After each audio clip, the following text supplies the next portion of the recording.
Hello everyone and welcome to episode 108 of Two Left Thumbs, your source of weekly gaming news, deals and discourse. My name is Puppiez, you know who I am. Joining me on the cast this week, someone that you may say is slightly, ever so slightly obsessed with the colour pink. GeorgeForemanGrl, how are you? Hey y'all, thanks so much for having me. That's okay, it's good to have you on. Have you been? Amazing. A little, maybe a lot obsessed with Apex Legends Season 8. Yep. Really vibing it. You're really loving it? That's good. So for those who don't know who you are, and for those playing at home, who are you? What do you do? I'm Georgie. By day, I work in the technology startup space. I help early stage startups get up and running. But by night, I'm a content creator. My main area of focus is Apex Legends. I get a little bit too competitive sometimes, but I also like to have a lot of fun with friends in games like Phasmophobia as well. But at the moment, I'm pretty much all in on the Apex front. It's been a really fun season to get into. Yeah, so this normally at this point in the cast, I'm like, okay, so what have you been playing this week? I got you on specifically because Apex Legends Season 8 without its mayhem, and I know you play a lot of it. Yes. You know, she's the kind of girl that solos platinum levels, and she's insane. So how are you feeling about the newest season? Because I've only just kind of come back. I'm very intermittent with playing it. I kind of pop in for a season for a few weeks, and then I stop, and I come back. I kind of float in and out of it because I've got other games that I get distracted by. How's the new season been for you so far? I'm really digging it. There's a few reasons why I'm loving it. If we go back a few seasons, probably season 5 or 6, I was having an awesome experience. I made it to plat for the first time. I really got into a groove. I felt like the matches were really even and fair. So what I mean by that is at my rank, getting paired with people of a similar skill level, and then we kind of, rank up pretty organically. And that's a really enjoyable experience. But something kind of happened sort of probably 2 to 2.5 seasons ago where they made a shift or a tweak in the matchmaking system, and where we ended up landing with that was that I would get paired with teams on much higher skill level than me. The skill gap was just too far. So I would join lobbies and then I would get insta killed and just constantly derank, and I got quite depressed and frustrated, and I ended up taking a break because quick play is fun, but I'm very competitive and I like to grow. And if I don't feel like I'm progressing, then I get quite frustrated. And so I ended up taking a break after because I had such a fun experience that season I hit plat, to then come back for 2 seasons in a row and just not enjoy it. And then you derank the whole time that you're not playing. So I ended up going from plat to bronze by the time I'd come back. So that was season 7. You came down to my level. Welcome. How's the view? You like it? It's not too bad, but it's hard to climb back out of, let me tell you. Very similar in Overwatch. If you sort of kill your hidden MMR, you climbing out of that rank is basically impossible. And I've done that on 2 characters due to tilting, and you just keep going backwards. You should tell yourself to quit, but it's not my nature. I'm very stubborn. So coming back in season 7, I really enjoyed it. I hit plat again. And I think that they've started to level it out. And then this season, even further, they've invested a lot into the ranking system and trying to pair you with the right ranks. Because you would find, because of queue times, they'll join lobbies eventually is the last case scenario. So quite often you would, as, high gold, you'd start versing plats or even diamonds. And it can get a little dicey, but this season they've made some changes which has increased queue times a little bit, but you're not getting that sort of stomp fest with getting paired with really high players. So that's a really good addition for me, and I've been enjoying the competitive side so far. But as an Aussie, they've also introduced their first Aussie hero, Fuse, and I think they've done an exceptional job with just his personality and the Aussie quips and the voice lines. As a hero, I don't think he's super strong. He's fun. I think he's got a lot of potential, but often when they release heroes, they'll overinvest and make them a little bit overpowered to encourage people to play them. And so you'll find when a new hero drops, everyone's playing that hero and you kind of get fatigued and they stomp. They actually tried a different approach. I don't know if it was intentional, but he's a little underpowered. So not They have many the chance people to, are actually they have playing the chance to him. kind of ramp him out, see how he goes in the playing field. I want to go back to the fact that we finally got an Aussie character, which is Yes. fucking awesome. So good. I can't stand his voice. We were having a small. It's one of those things, though, right? And I'm sure everyone in any nationality has this issue with representation in video games, where they just lean so hard on the stereotype, and it just makes you want to cry a little bit. Like, I love the voice lines; I think they're hilarious, but it's the over-engineered Aussie accent I'm waiting for the guy to say "Stone the Crows" to somebody. Like, go full Alf Stewart and just go, stone the bloody crows. Probably to Bloodhound, who knows? But I played because like, he's quite a popular character. I played a few rounds today, and most teams I had him in it because I haven't bought him yet.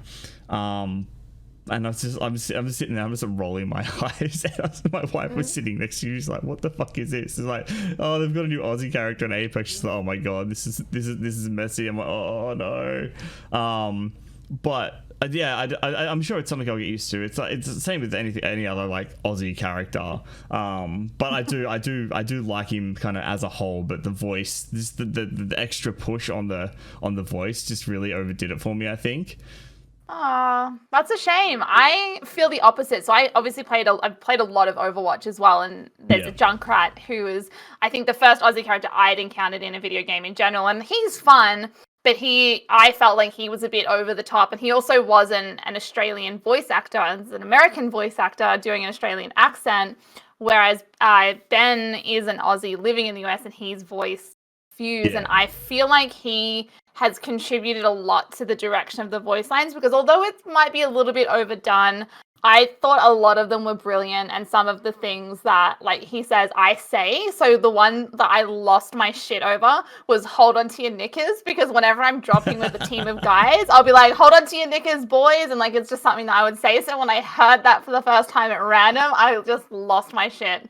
That's pretty cool. It's it's really cool. Like I said, I don't have issues with the lines themselves. It's just the voice, and it's something I'll get used to, I'm sure. But I'm just like, wow, this is really over the top. But you know, it's about embracing that style of character too, I guess, because he is very, very Australian. I'm surprised there's like not as much of a mullet there. I was expecting more of a mullet, because like when you saw the front shot, I'm like, oh, there's a mullet there. This is going to be brilliant, and it's not. There's not as much there, but which is a little disappointing. But yeah, I think he's wearing a singlet though, right? I have to pay closer attention, but the whole wife beater thing. He's got the whole wife beater thing, but he's got a jacket over the top, I think, for the most part.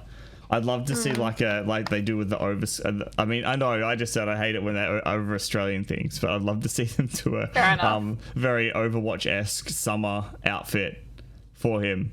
With the with the thongs. Yeah, the thongs and the shorts. Like a little Aussie singlet. That'd be great. Oh, the little Akubra hat with like the little corks like dangling around. Yeah, that'd be so fun. I've already petitioned to have a Crikey voice line implemented. I feel like that was a really big oversight for Aussies. Like, how could he not say Crikey, mate? I'm genuinely surprised that isn't in there. Yeah, and then there's a line that he's got, which is "cruisin' for a bruisin'," which is, you know, it's pretty Aussie. But his name's Fuse. Why wouldn't you do "cruisin' for a fusin'"? Like, it's just a missed opportunity. In my opinion.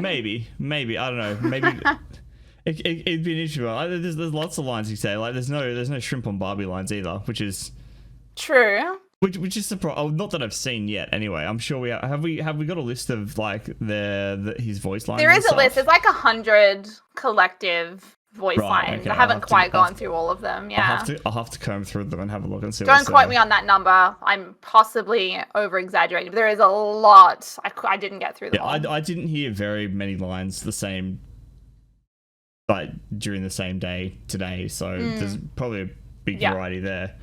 Yeah. So the maps changed as well, right?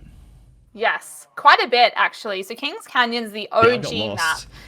Been through a few iterations. It's my favorite map of all time. So whenever it disappears, I kind of go into like this slump with Apex. I'm like, oh, I like World's Edge, I like Olympus, but it's not Kings Canyon. So coming back, it's in ranked rotation. Another cool thing they did. I know this is a bit of a tangent, but they finally allowed you to go Tendons are straight welcome. into Go for it. competitive. Yeah. They like allowed you to play ranked on the current map straight away. Usually they force you to play it and practice on it for like 2 weeks before they'll interesting. allow you to play comp. Why But do you this think they time you could stopped jump doing straight that? into it.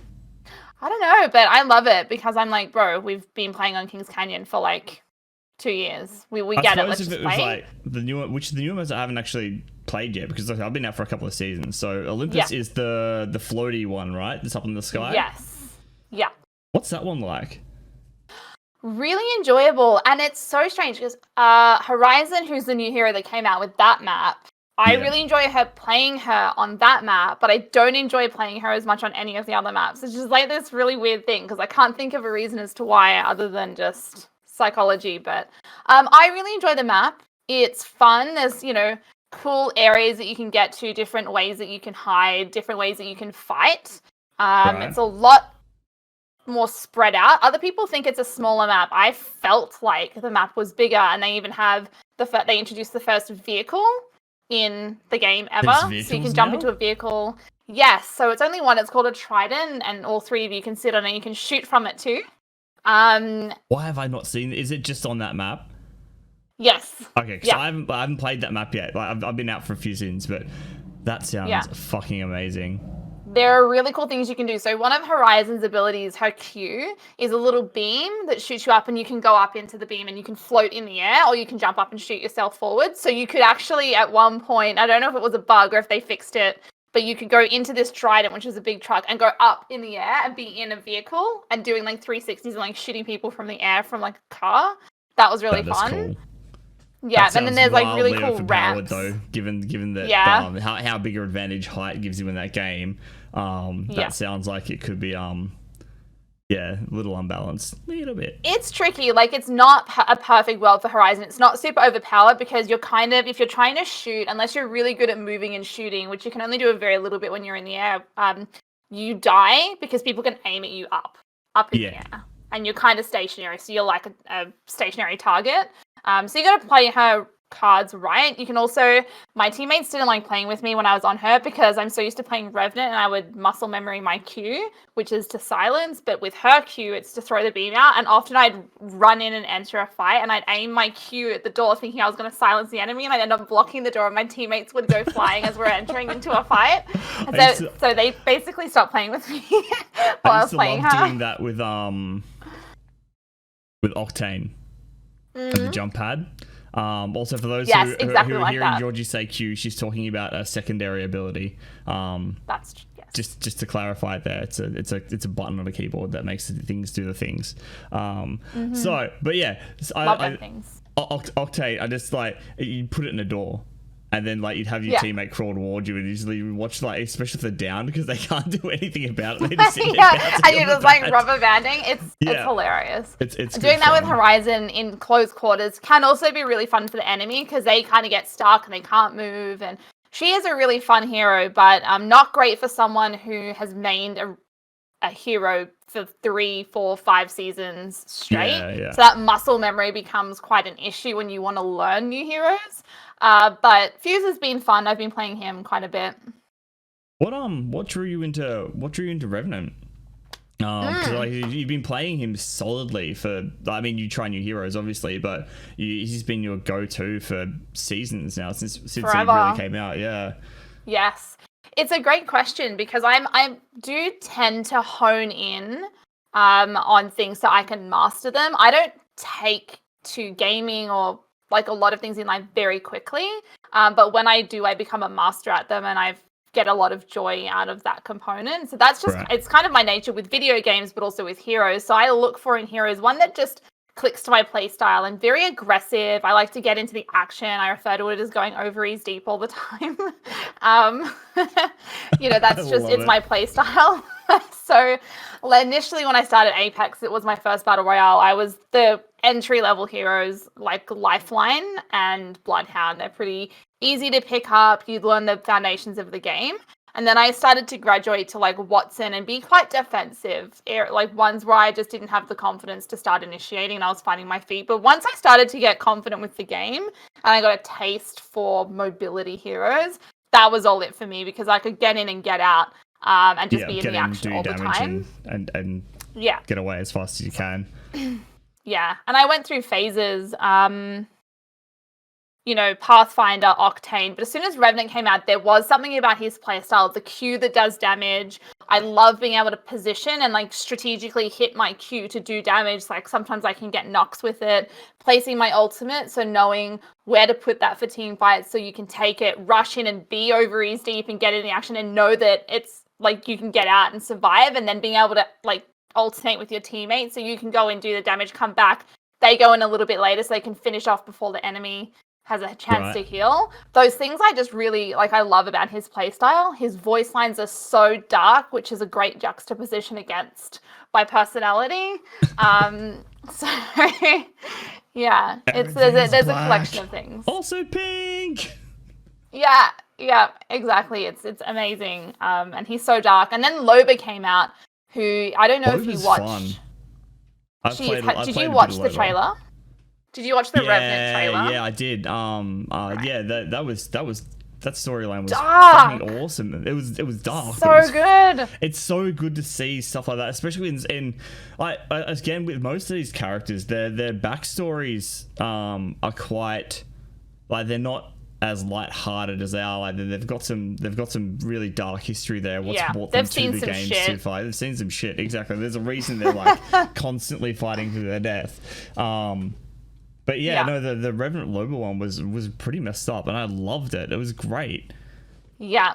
So she came out, and what Apex did was they have these really fun interactions in games. If you're paired with a Loba, the things they say to each other are so fun. But there's one really dark interaction that is my favorite, which is when she says to Revenant something along the lines of, I'm not doing you any favors, or I'm not going to give you any loot. And he goes, didn't your parents ever teach you any manners? And it's so dark because he murdered her parents in front of her when she was 6. So and I'm like, oh shit, that's so intense. And I love it.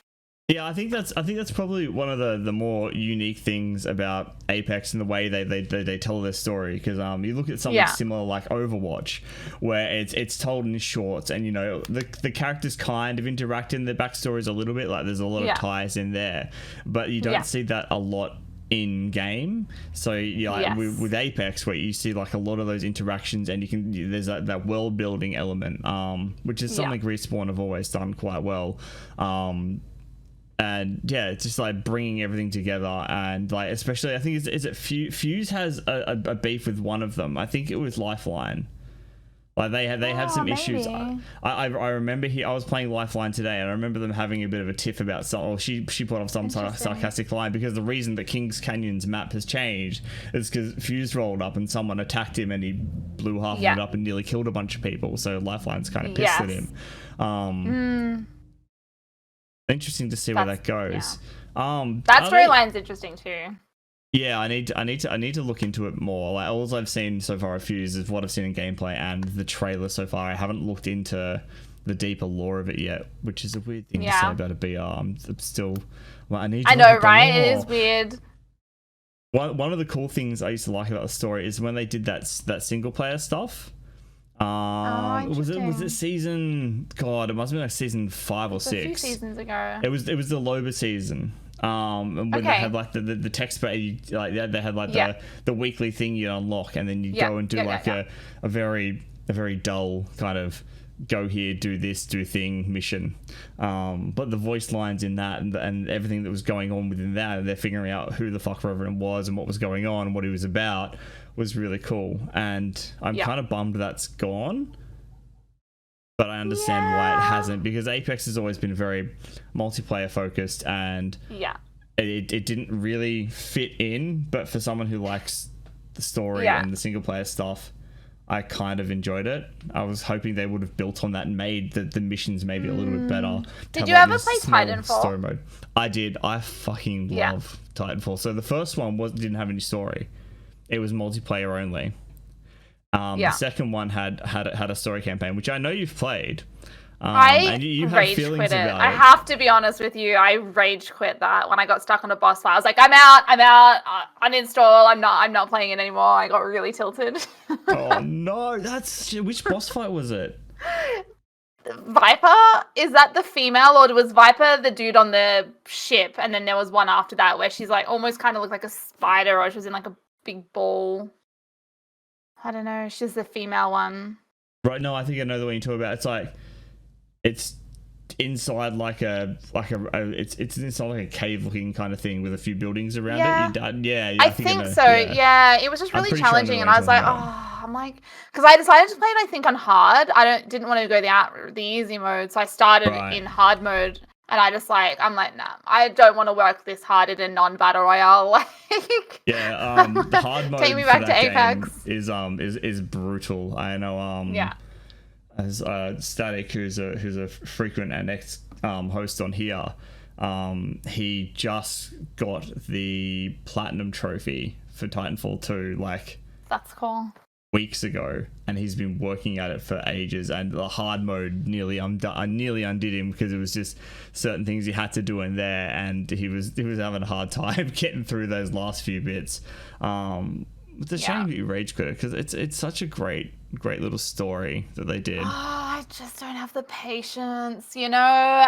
The only exception in gaming history for me was Half-Life Alyx, which was a video game that changed my life, honestly. I think that's where your problem is, that you played Half-Life first, and then like 'cause the way that game, from what I've seen, I haven't played it myself yet, and I'm lacking a VR kit, unfortunately.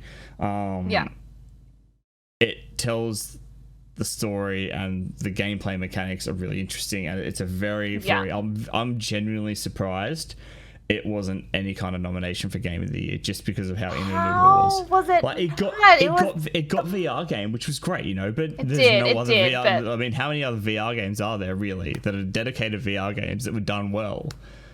I was shocked. I was shocked it wasn't at least on the nominations list. I mean, I have thoughts about the Game Awards this year and who won, but maybe it's not fair because it is a VR game, and there's just the distribution of folks with PCs versus VR headsets. There's quite a big gap there. Yeah, but that's not how it's voted though either. It's done through interesting. So it's not a public vote. The only award on there that's a public vote is Player's Choice. The rest are done by like a committee, and they vote on which ones are winners. So I'm not sure how nomination works, but I genuinely feel like Alyx should have been up there with the Game of the Year contenders. Even if it didn't win, I think it at least deserved the nomination. An honorable mention. Right. I mean, there's lots of deserving games this year that didn't quite make the cut either, but that was one that genuinely surprised me. So talk to me about your experience with Alyx. Like, how was that? Yeah, I think it was the first. So I haven't really played story-based games. Like, my gaming history, my entry point was World of Warcraft. Then I went from WoW. As I mentioned, I kind of honed myself in on games and master them. And so then I went from WoW to League of Legends. Then from League of Legends, I went to Overwatch. Then from Overwatch, I went to Apex. So my core, I mean, there's other games I've played in the mix, but these are the games I've really, really played. And getting the VR headset, I started out. Yeah. And getting a VR headset, I started out in rhythm games. So Beat Saber, Synth Riders. And then my husband surprised me with a copy of Alyx, and he knew it was like the top-rated VR game. And so this was not only like my first game like this in a VR headset, but it was my first time playing a shooter that had a storyline that I could connect to and really buy into. So I hadn't had that in a video game before.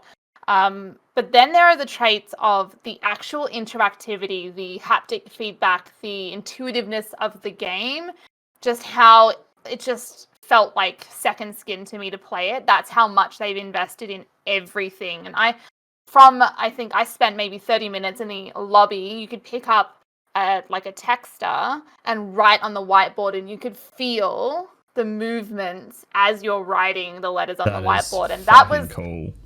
Like, that for me, when I experienced that for the first time, I was like, oh shit, this is going to be incredible. And that was, that's the you're not even playing anything. They're just giving you the basics so you can learn how to pick things up and throw things, and then like holding water bottles and just tilting the bottle, and you can see the water just perfectly flow. Was the feedback giving you the feel of the water as well? Yeah, you can feel like everything. That is incredible. Like, it's incredible. Like, I just can't. And so it revolutionized what a gaming experience could be for me because of that haptic feedback and how much they've invested in making it so real. A little too real. There are a lot of screams, a lot of panic attacks. I've had to have people in Discord with me when they're ahead. Like, I mean, it took me weeks to get through the game. I can imagine head crabs in VR would be fucking terrifying. Oh, you have no idea. And that was my first time experiencing a head crab. Like, and I'm in a headset, you know? It was terrifying. Yes. And I would panic and like I would hurt myself because I would react and I'd hit my head with the controller because I'm trying to get the head crab off, and my husband's like, just shoot at it. You can't do anything like this. And I'm like, get it off. So I had a lot of fun. And then the story, it pulled me in. But here's the thing. My dad had passed away a year prior. So we lost him very suddenly. I was very close. The storyline of Alyx is her searching for her dad. And there's a scene. There is a scene where she finds him, but he's like stuck. This isn't really a spoiler. Like, she finds him a little bit like as part of the journey, and she goes to reach for his hand, and the building he's on collapses under her and under him, and he just like drops down. Now this is like still fairly early on in the storyline, but I just felt that moment as someone who's had just lost her dad. So there's a lot of reasons why Alyx really resonated with me, but if anyone ever has an opportunity to play a game like that, it's just incredible. And I've been searching high and low for a game to give me a story-based experience where I could connect, because it was my first time connecting with a video game story. I've been looking for that, and I thought The Last of Us would be a great candidate, except you can't play it on PC. No, eventually though, maybe you'll get there with PC. Have you looked at going back and playing the other Half-Life games?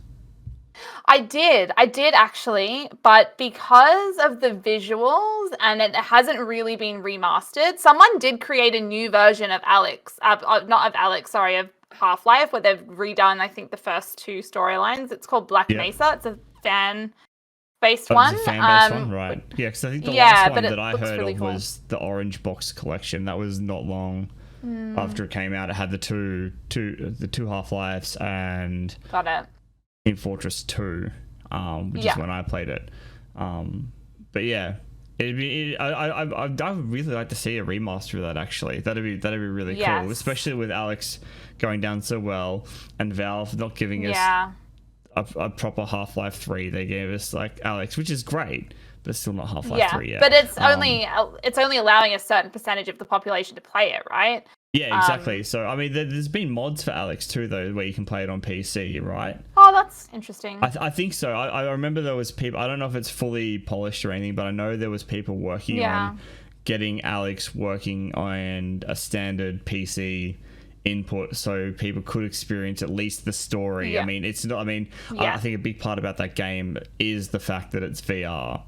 And it's a very physical experience. Very physical, immersive experience, and that's what makes it so good. But like you said, there's a good story there that can pull people in, and like it's a shame that not everyone gets to experience it as like that.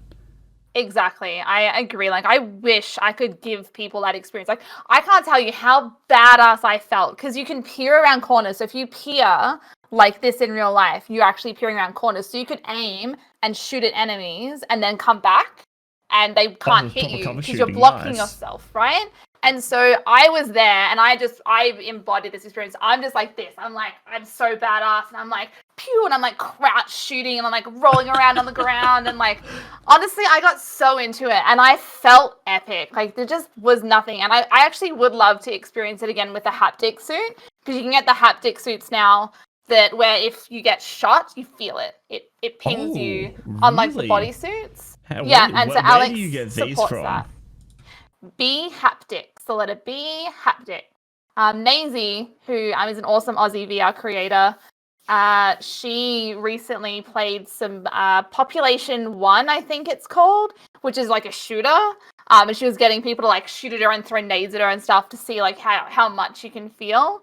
And there's talk of them. I think they have a head-based one, like a strap. So if you get like headshot, you like feel it. You feel this. You feel the hit in the head. That's really cool. I'm just looking at the suit now. The one I'm finding, this is the Tesla suit. I think it's a different brand. Okay. But it looks like a wetsuit, and it's amazing. Yeah. I imagine how hot that would get, though. Really, I mean, looking at this, this one's just a vest. It's just a vest that sits over top. One. The one I'm looking at is a full body suit, and it's crazy. But yeah, it looks like, especially with like all the electronics and stuff, you'd have to be going into that suit. That would get very hot very fast, especially for what seems to be a very like a long piece ensemble, and a VR head set on top of that. That would get like it is a lot. Sweating. It's a lot. You need a wetsuit on the inside to stop the suit getting wet from your sweat.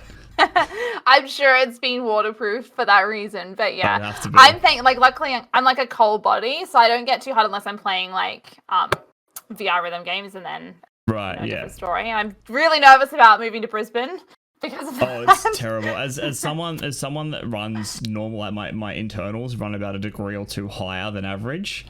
Summer is I hate it. Yeah. It's so I'm just like constantly hot, and then because I'm working in kitchens, I'm constantly hot. I'm just like, no. And people hate it. I am physically warm to the touch, like to the point where people find it incredibly uncomfortable sometimes. Like, just get away from me. I'm like, okay, bye. It's middle of summer, my wife's like, you stay on your side of the bed, don't come anywhere near me, you are far too warm to be sleeping next to. Winter I'm loved, it's great, I keep everybody warm, but summer I'm nuts. It's bad. Just no go no go at all. So talk to me about Beat Saber and Beat Saber rhythm games in general, because you've been working on one as well, haven't you? I did a little bit of work, yes. So I'm no longer working with that company. It was just a short contract, but that was a lot of fun. Rhythm VR games definitely have sort of a different special place in my heart because I have a muscle condition.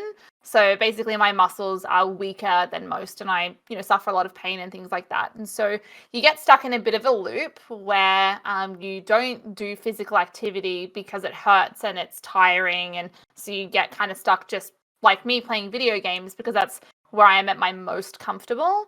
But as part of my rehabilitation and rebuilding my strength and reducing pain levels, I have to work through that. So getting introduced to the concept of VR rhythm games, because I love to dance, I love music, and I love creating content, what it allowed me to do was start using my body. And because in the moment I was having so much fun and dancing and just chatting to everyone, I wasn't thinking about the pain loop and the tiring loop.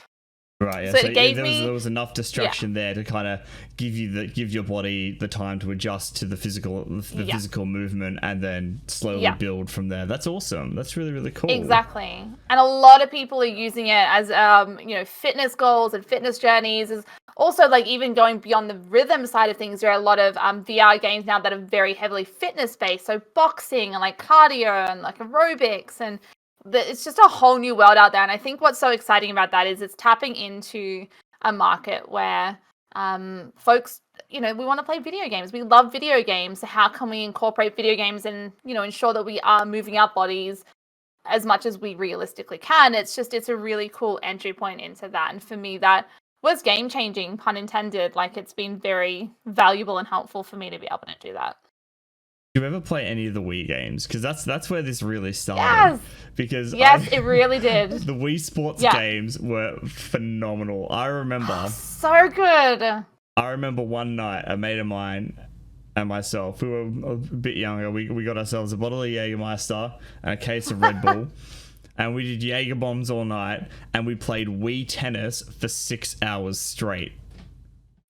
Brilliant. I had literal tennis elbow by the time I was done. Like, I woke up the next morning, I couldn't move my arms. Oh, Like, what's going on? What the hell? I'm like straightening. The pain. I couldn't use my arm for like a day. It was totally worth it. Yeah.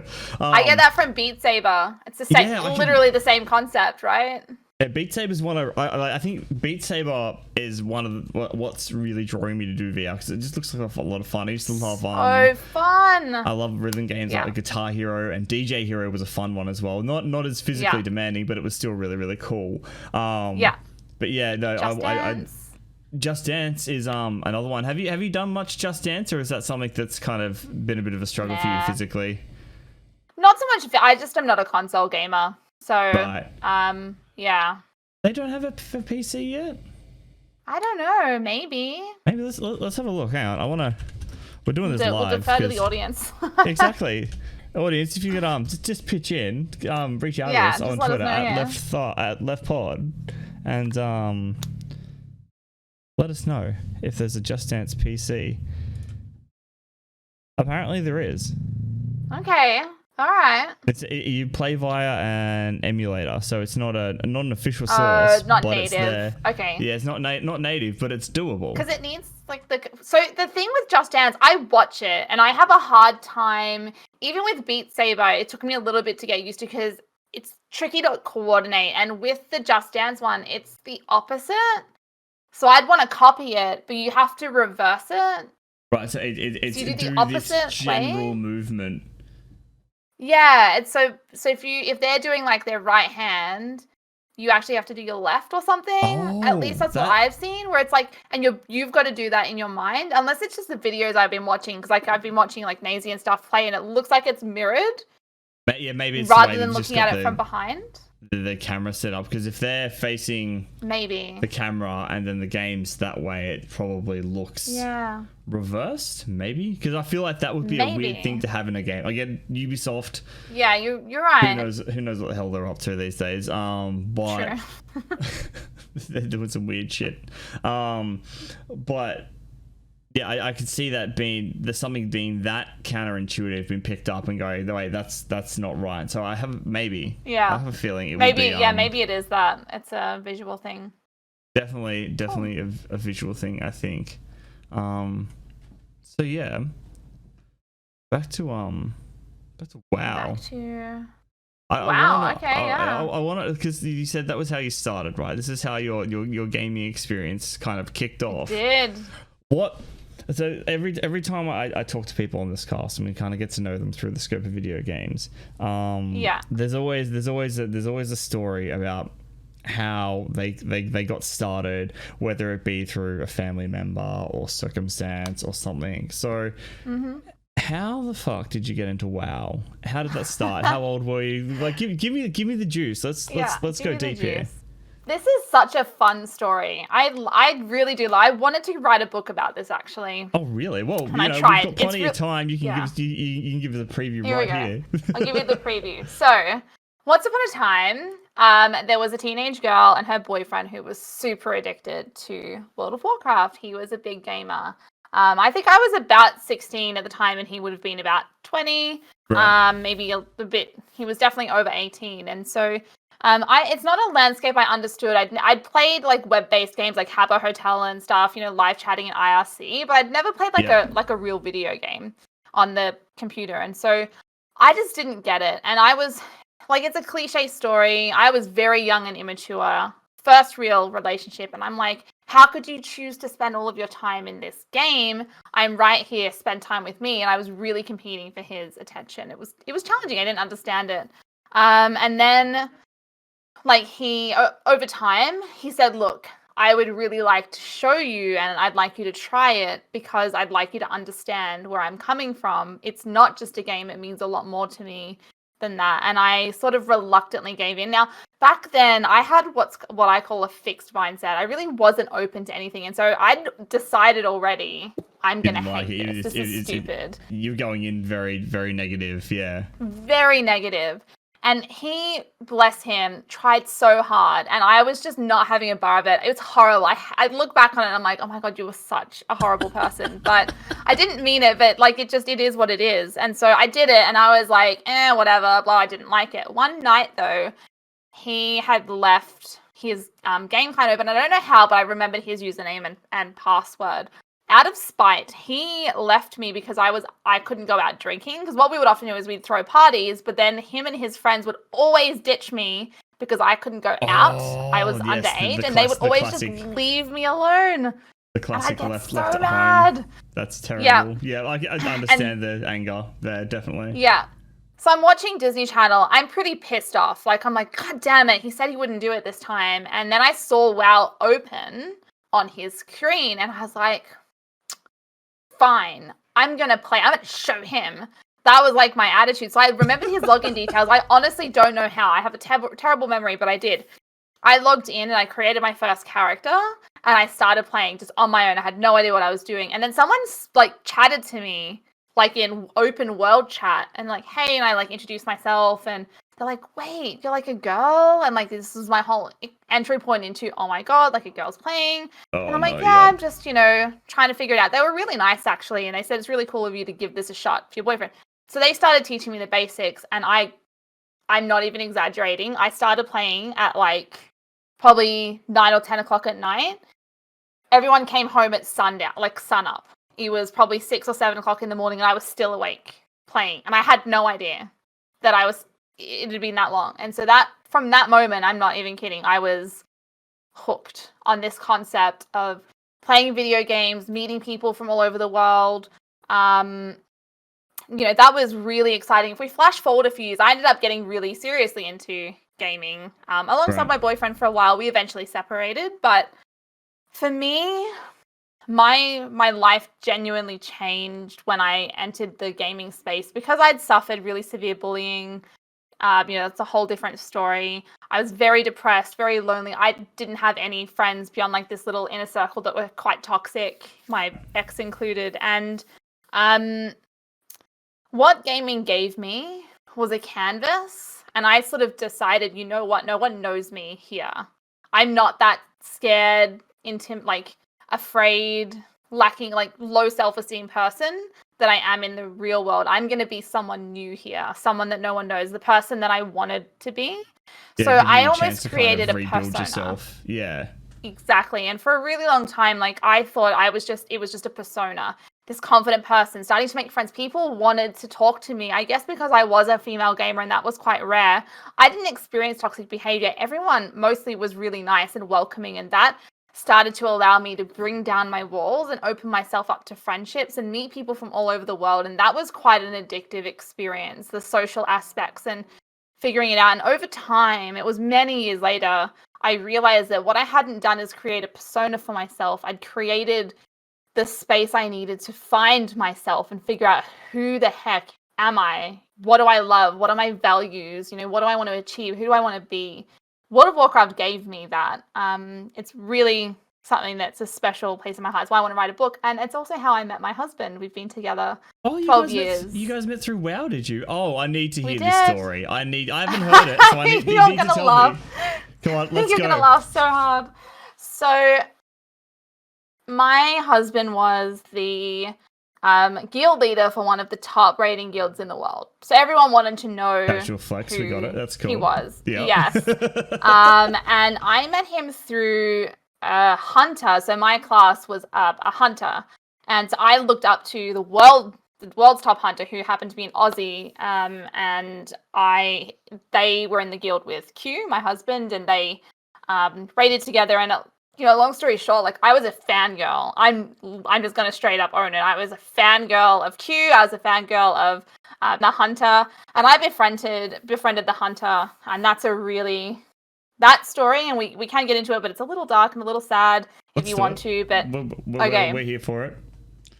So he went AWOL. People would know who he is because he would be always on, and people always ask for advice. And suddenly he just went offline for months. And I noticed him come back online, and I was like, hey, oh my God, like, you're back online. Like, this is like 2 o'clock in the morning. I'm like, welcome back. And he's like, wait, you noticed I was not around? I'm like, hell yeah, of course I noticed. We all missed you, competing and learning from you. And he's like, oh, wow. And we bonded, and it turned out that so they had planned on this player, they had planned on committing suicide that night. They were going through a really tough time. And my message and sparking that conversation gave them someone to cling to and connect with that prevented that from happening. And so that was a really powerful moment. And I didn't know this until many, many years later. And it was when I was told that I was like, I have to write a book about this entire experience. But they were really good friends with Q, and I'd sort of mentioned, like, we'd formed a strong friendship, and I'd mentioned, oh my God, like, I'd love to chat to Q sometime because I'm a guild leader. I'm trying to be a guild leader, and there's a lot I can learn from them about running a successful guild, not just any guild, but like one of the top guilds. And so I was introduced to Q, and it turned out that he lived only an hour away from me. And I was like, hey, do you want to like get together and meet? And he was like, yes. And then he stood me up by accident. No. Sure. Yes. It was I'm sorry, it was an accident. I'm sorry, my phone broke. My bad. Anyway, we eventually connected, and you know, we've been not only like best friends, but we have been together ever since, and that was over 12 years ago now. We've been very happy. We have a wonderful, wonderful partnership. I think we're very blessed. It's rare to find what we have. Yeah. And, you know, it's just one of those true nerdy love stories, like boy meets grill. Boy meets grill. Do you guys still play together now often, or is it something not in WoW? Not in WoW. He is playing WoW. He still plays WoW. He's raiding at the moment. Well, not raiding. He's doing some heroic stuff at the moment. Right. Once I moved out of the MMO space and into the pew pew pew, I just love shooting people. You know, like getting into fights. Even in WoW, I gradually moved away from raiding and into PvP, and I was really into PvP, like arenas for a very long time. And that's kind of where you started getting your first taste for murdering other players. Yeah, and I was like, oh, I need more. More power. This is addictive. So yeah, the part of our journey, actually, our first year together, Q and I, we went to BlizzCon. He made a dream of mine happen. Can tell you it was a really incredible experience. There is nothing like walking into a room that size with 20,000 people, and you scream for the Horde, and pretty much everyone screams it back, and it gives you chills. Like, I'll never forget it. We've been twice, and, you know, being surrounded by people who just, there's no discrimination. At least back then, there was no hate. There was no discrimination. Like, you were just there on this beautiful, sacred weekend to appreciate the games that you love that have brought you all together. And that is a very profound experience. And being able to, I'm very grateful that I've been able to experience that. It's something I haven't gotten around to yet. Is getting to any kind of con or meet up. It's on the cards. I was supposed to be going to PAX last year. I had plans and everything sorted out, and then 2020 happened, and that kind of put a kibosh on things for a while. But I'm hoping now that especially now that I'm in a major city, because before this I was kind of living in a small country town, which made travel and everything just fucking difficult and expensive, and just like unnecessary.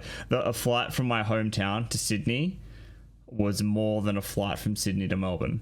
And it's a shorter flight. Yeah. It was ridiculous. Yeah. So things like that just really were a real deterrent. So I'm hoping this year, and now that I'm up in Brisbane and I know quite a few people up here that are also like creators and people who play games, I'm hoping eventually once all this restriction stuff, so if we can like meet up more often and do all that kind of shit. Yeah.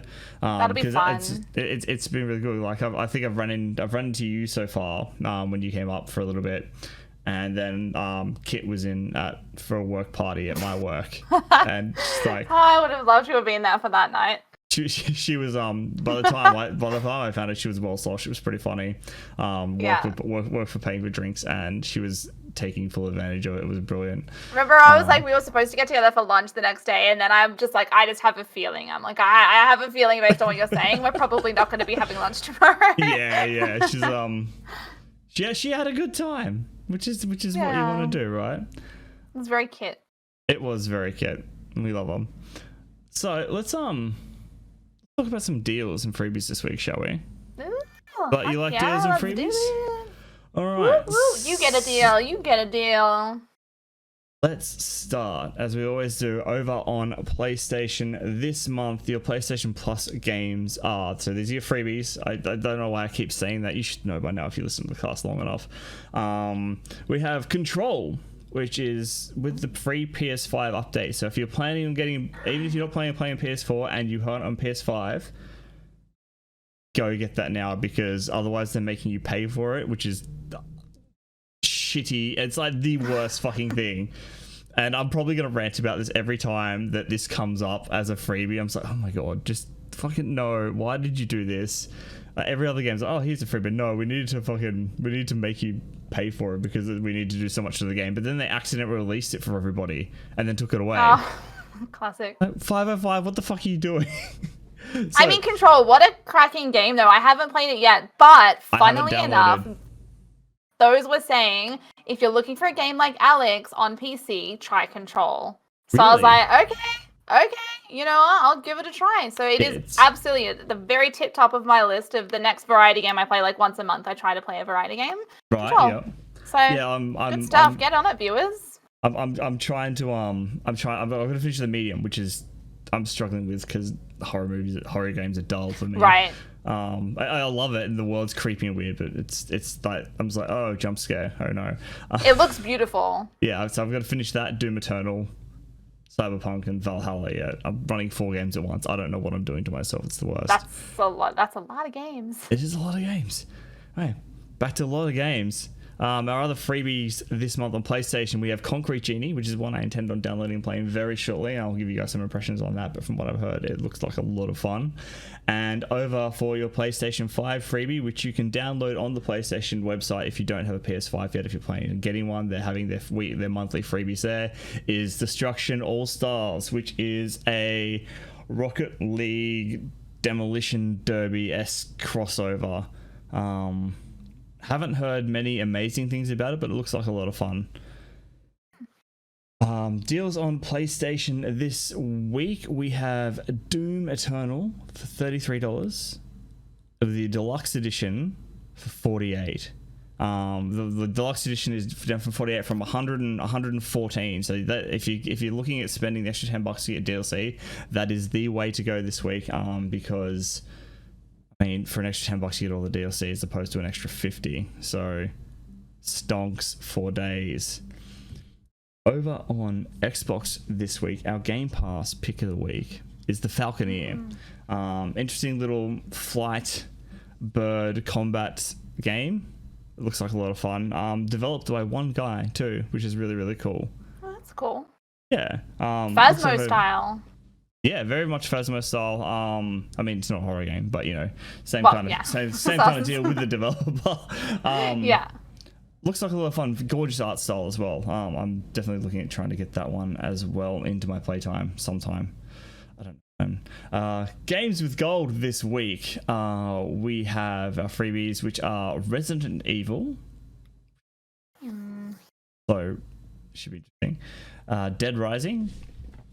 And Indiana Jones and the Emperor's Tomb, which is an OG Xbox game, and we all know why that's there because Bethesda are working on that new indie game, which I'm kind of keen for. But Bethesda are usually good when they're not making games, but they're producing them, so we should be okay. I hope. Okay. Fingers crossed, very much. Fingers crossed. Your other freebie, which is one they've been doing, it's also on Game Pass, so they've given you a freebie if you've just got gold and you don't have Game Pass, which is Gears 5, which was really, really good. I quite like that one. Interesting things they did. Voice acting's incredible. Story's really good. There's a few issues with some level design that I don't like, but aside from that, all around solid game. I'd highly recommend. A lot of people have suggested I play Gears.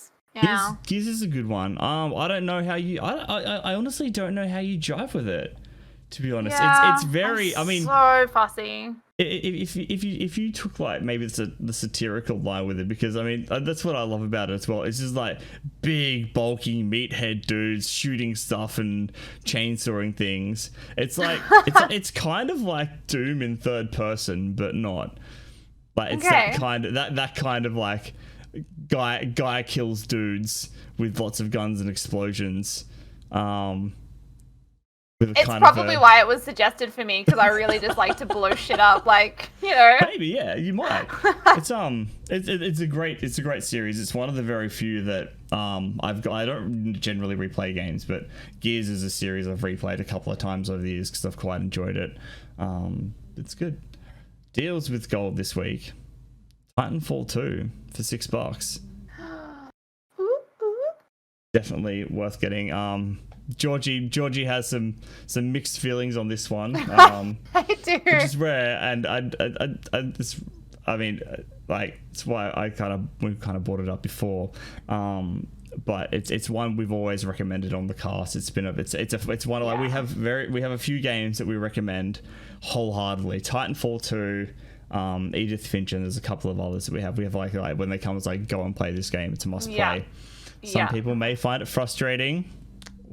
To be fair, I did that to myself, but I really I get very attached to characters. So the little robot, the big robot dude, and how he like was helping me and stuff. I was like, I love you. I want to keep him. You need to. He was fun. Wait, so I didn't realize you got attached to BT. You need to go and finish the story. I don't care if you do it on easy. Go and finish the story. If it hasn't been spoiled for you. I did have fun. I did really enjoy it. Like, and I loved the bit where we were inside, and he gets. You know how he gets like taken? Yep. Like he gets like I love that entire part of it was my favorite part of the whole experience was that story piece. Yeah. Even if you go back on easy mode and just play it offline or whatever, I'd like just to finish the story. Because I didn't realize that you were attached to BT. You need to play it. There's also some really cool level stuff that I think you've missed out on as well. But aside, recommend you go back. Duly and play noted. It. Duly noted. Get on it. I want a full report in a week. Oh, jeez. Over on the Switch this week, Just Dance 2021, $30.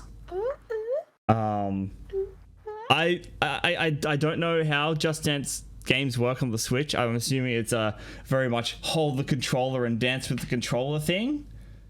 Interesting. Put it in the port. You put it in the port. I think I'm assuming that's how it works. If anyone knows how it does exactly, tell me. And if you're playing, you need to share your clips. Yes. In the comments below, we got to see that. Damn straight we do. You need to see them sick beats. But I need a metal Just Dance. Then I'll be into it.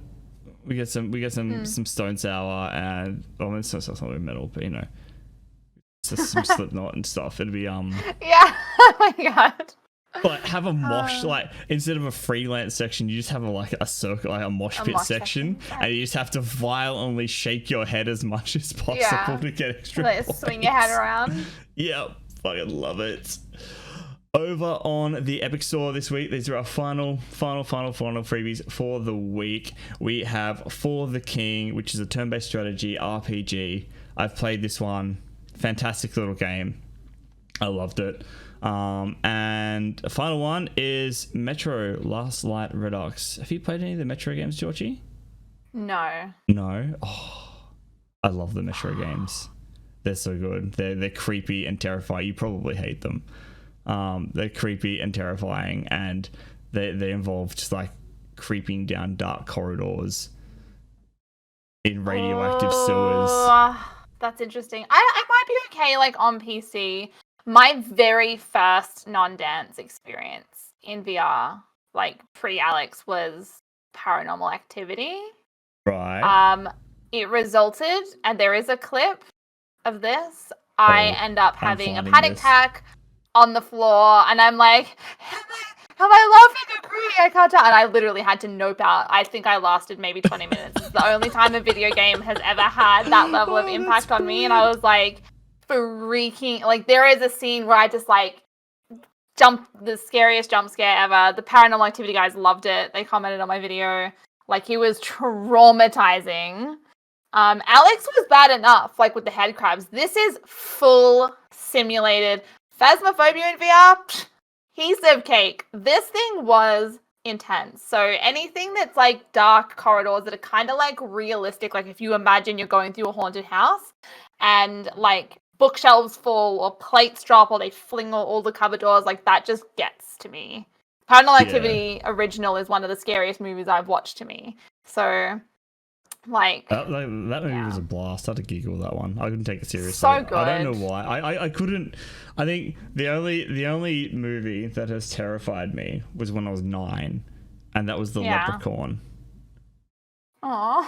It's like the whole. I don't know how the hell I managed to watching this fucking movie. It was terrifying. It's about this chick that gets kidnapped by a leprechaun and all this terrible shit he does to her, and like it's like a full kidnap kind of in my dungeon kind of situation. It was like super dark, and I'm like, I don't know why. It must have just been on TV late one night and I was up. Right. And it haunted my dreams for years. Wow, I just had like this guy's face in my head. And it's the only thing that scared me. I think maybe because I was traumatized so early, I'm just immune to everything else now. So have you played like the Dark Pictures anthology? No, I haven't. Oh, you need to do that. It's great content, but it's a really fun gameplay style, and it's scary, but it's not like too scary. You know, it's probably like the medium, like it's spooky. Well, see, that's what I think. That's what I like about the medium too, and games like that. I don't like. I played Outlast once, and I got bored. And it's just like you're walking around looking for a jump scare basically the entire time. Yeah. I like the games that are just really like that. The atmosphere is just really fucked up and creepy, and like there's lots of weird. I'm all about the weird shit, and I need all that weird shit going on to like enjoy the game, because I look at it and go, oh, this is so fucking cool. Which is something I've been having fun with medium. Except for like that one dude that like follows you around. It all ends in me. He just gets annoying after you die to him for a few times. Like, come on, dude, just go away. That's fun. Because you have to like hold. You have like there's an interesting mechanic where if he's like invisible, you can kind of see him, and if he gets close by, you have to hold your breath, and you have to hold down a button to hold your breath. Oh, okay, yeah. And you have to hold it, and if he spots you, he'll eat you. So you have to keep holding it the entire time. You're like, okay, come on, dude. My thumb's getting sore now. Can you just like walk away, go away? I want to keep going on with the story now. You need to play the Dark Pictures. There's two games. One only came out a few months ago. They're both really enjoyable and very unique. I've never played anything like them before. And no two playthroughs are the same. And if you play co-op with like multiplayer, you each have different characters, and you each see things differently and experience things differently and have different cutscenes. But then you come together and you kind of got to share information to get like more of the picture, and it's really cool. It's a really cool concept, but it's very dark and spooky. Right. So there's Man of Medan. What's the other one? That's the first one, and then the second one's Little Hope. Little Hope just came out recently, didn't it? Yeah, I loved it. Because I remember Man of Medan came out last year, and then Little Hope this year. Yeah, that's they must have had them ready to go, because that's a really quick turnaround for releases for a game. Little Hope was delayed actually because of COVID. Oh, was it? Wow. And they still managed to get it out. Is it like a full? Oh, sorry, hang on. Man of Medan might have been the year before. It might have been the year before. Still though, it's fairly like 2 years is a very, very fast turnaround, especially for something smaller. It's incredible. And that's one of my favorite like Shawn Ashmore is in Little Hope. He's one of my favorite actors from like sci-fi shows, and I just so he's in it. Quantum Break, wasn't he? I think so, yeah. Yeah. He was in Quantum Break. I love that game. It was great. It was funny. Time travel is always weird. It's great. Yeah. Yeah. Cool. Sorry, I didn't mean to interrupt you. No, not at all. This, like I said, that's what it's all about. I quite enjoy tangents and rants. They're the best kind of it's my specialty. Podcasting, exactly right. But that is all we have for this week, folks. Cool. So, Georgie, thank you so much for coming on and shooting the shit with me. Appreciated. You've got an early start tomorrow, so I thank you for. It's all good. Coming on and chatting. So for those who want to find you and say hi and see what you're about on the internet, where can people find you? You can find me on Twitter, the twits at @therealGFG_. And then now I have to, did I get that right? I'm also on TikTok under GeorgeForemanGrl, and on Twitch as well under GeorgeForemanGrl. So Sorry, I got a little bit distracted there. It is. That's I'm just fine. checking my Twitter. I don't want to make sure I give. Yeah, it's the real GFG underscore. I just had a mental blank. Did I do That's the okay. underscore For those that are after? listening, it will all be in the show notes with the links to Georgie's stuff. I'll have that there. Amazing. Thank you so much for having me. It's been a pleasure. Okay. Thank you for indulging me in my storytelling. Hey, we've caught up and chatted before, and I know you're a bit of a chatterbox. You like to tell some stories, and I was like, this would be brilliant. I had a plan, and the plan worked. If you would like to find the podcast, you can find us on Twitter at @left_pod. You can also find us on Instagram at 2LeftThumbsPodcast. And if you would like to see the video version of the podcast, it releases a few days after the audio release on our YouTube channel. Links for that will be in the description because we're not cool enough to have a custom nameplate just yet. For those listening audio services, please rate, review, give us that crispy feedback so we can keep improving and doing the things better. My name is Puppiez. You can find me Twitter and Twitch, _Puppiez with a Z. Thank you so much for listening. You all have a fantastic week. Talk at you next time. Bye.